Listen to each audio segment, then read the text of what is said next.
Hello, everyone. Welcome back to another episode of the Unstoppable Dad Project. Once again, thank you for taking the time out of your day and joining me on the podcast that I've got going on here. Before I get into it, as always, just need to ask you a few favors. Make sure that you are sharing this around with anybody who you think might get some value out of what it is that I am doing here. I'm so lucky to have seen the growth that I've seen on the podcast over the last 2 years, and that doesn't happen without you all sharing it with people that you think are going to either enjoy or get some value out of the information that I'm putting out. So if you can help me continue to do that, also make sure you subscribed on whatever podcast platform you're listening to this on. Follow us on the socials. So the Unstoppable Dad Project on Facebook, at the Unstoppable Dad on Instagram. And then we also pop up video versions of this on YouTube as well. So this week, give you some context for what I'm going to go through this week.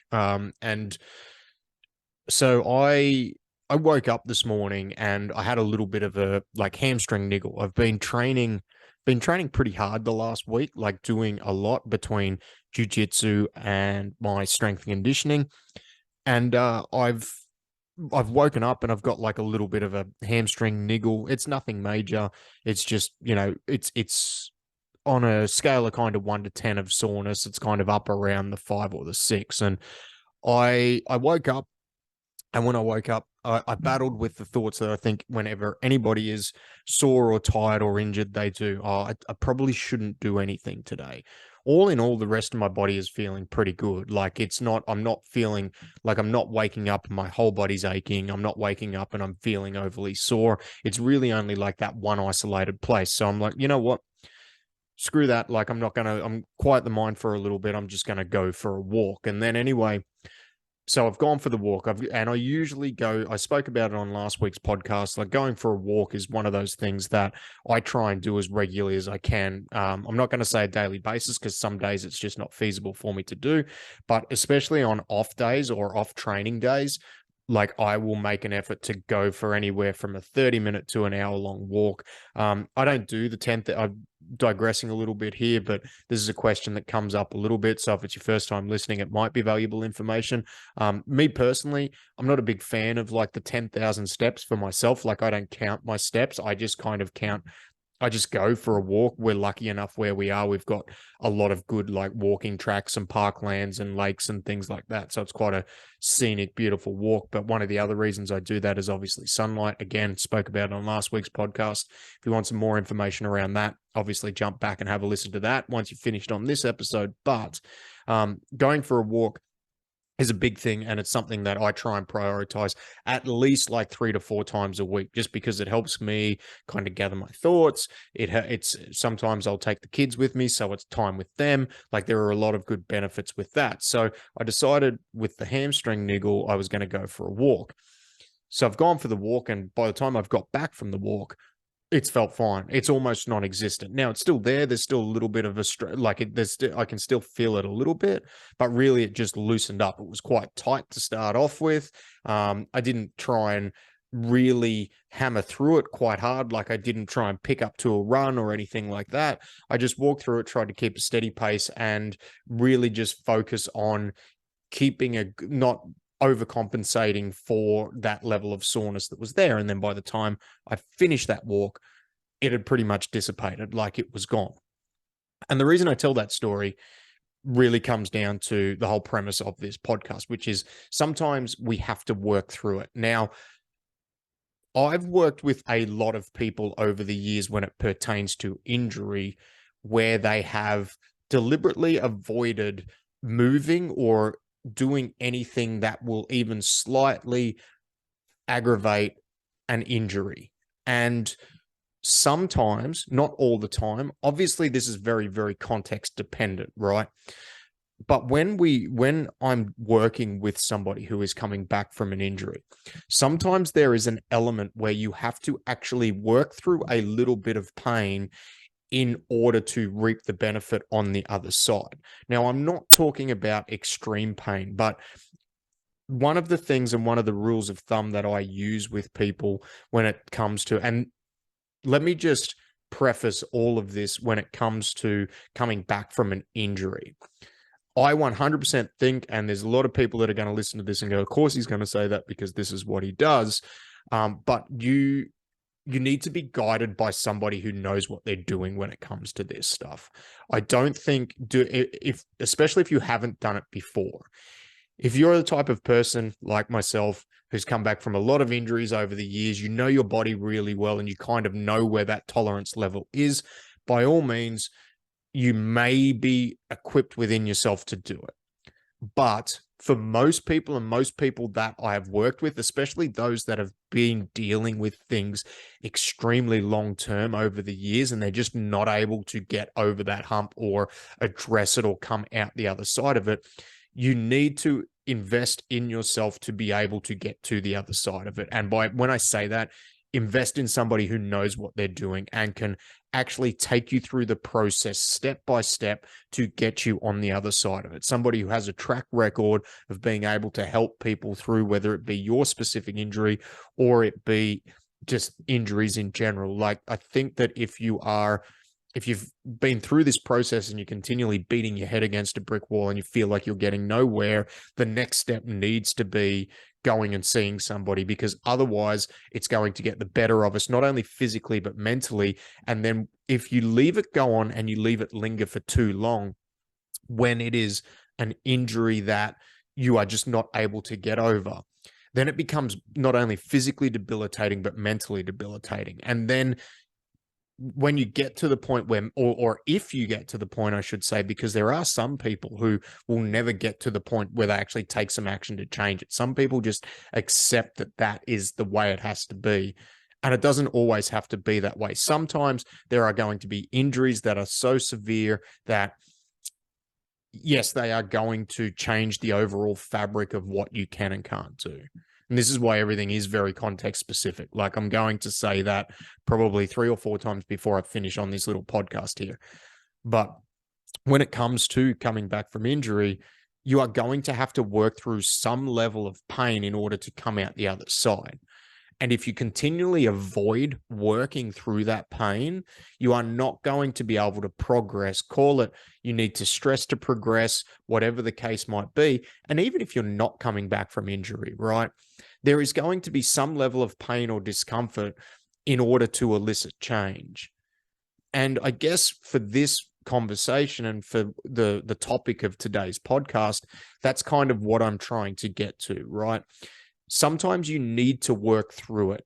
And when I say work through it, you need to work through that pain. Now, for a lot of us, if we go back to the whole injury thing, that pain should be moderate, right? Like, it shouldn't be extreme. If we're talking on a scale of 1 to 10, the level of pain that I believe you should be working through should be around a 5 or a 6.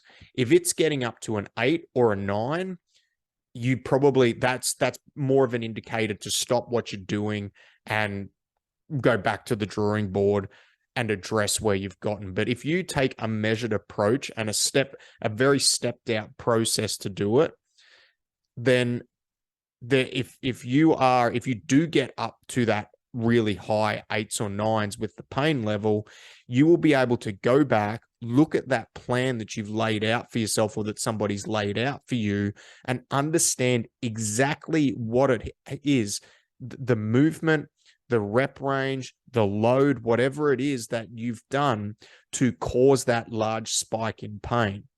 And then you can step that back to a point where it either causes you 0 pain, or what I'm trying to get to, causes you a slight discomfort, which is going to elicit a response so that when you get back to that same level that you were at that caused that spike in pain, it's not going to cause that same level of pain.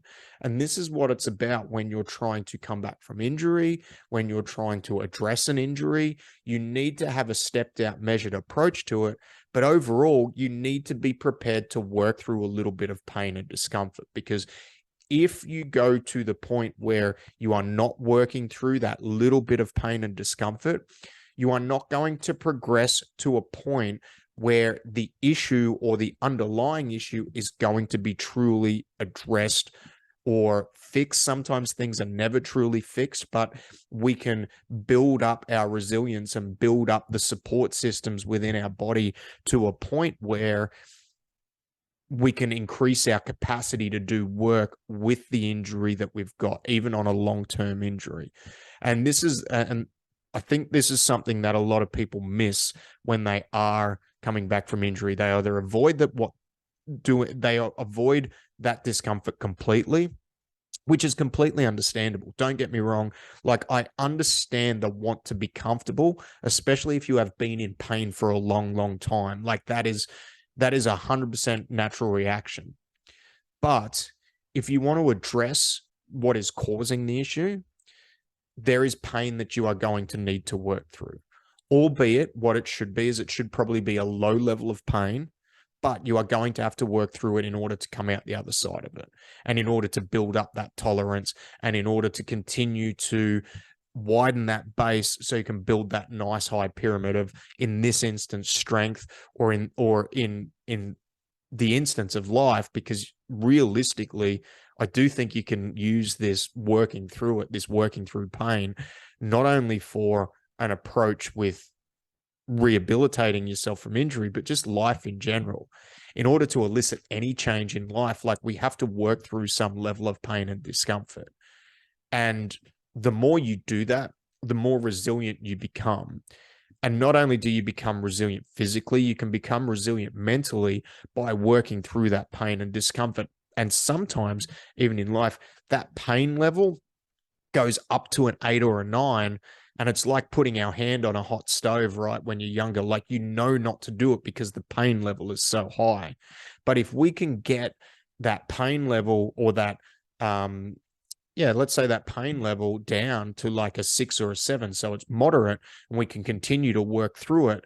That way, when we go back to that same instance in injury rehab, that same movement, we have built up a resilience, we have built up a base that when we get back to that point, it is no longer causing us that 8 or that 9 level of pain. Maybe it's not causing us any pain, or maybe it's causing us that moderate pain, so that then we can continue to work through that. And then we've built our capacity to a point where that thing, that movement, that load, that range of motion, whatever it might be, that caused us that high level of pain, is in our rearview mirror, and we've completely moved past it.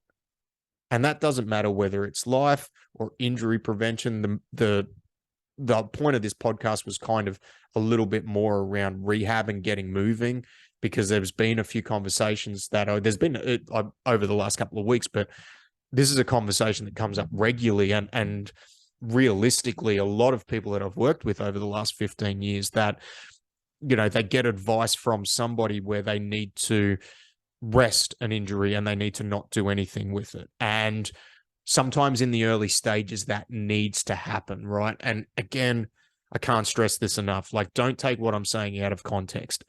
If you are unsure whether this pertains to you or not, you need to talk to somebody about it. Like, that is the bottom line. It is very, very context specific. Like, every injury is different.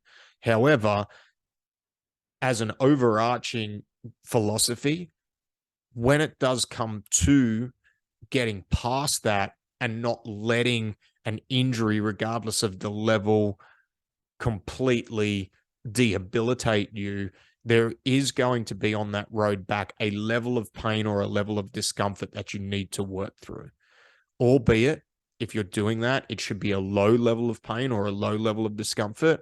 You still are going to need to work through it at some point. Otherwise, you are not going to progress past the point of that pain.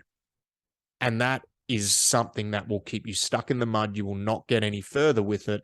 And that's unfortunately just the way it is. Over the hundreds of people I've worked with and been able to help successfully bring back from an injury, whether it is a short-term acute injury, or for some people it's been a longer-term debilitating injury, there has been, at some point through the process, generally in the earlier stages of the process, where they have had to work through some form of pain and discomfort, both physically and mentally. Because if it's been something that they've been working through for a long time, There is sometimes going to be a mental block around working through that pain.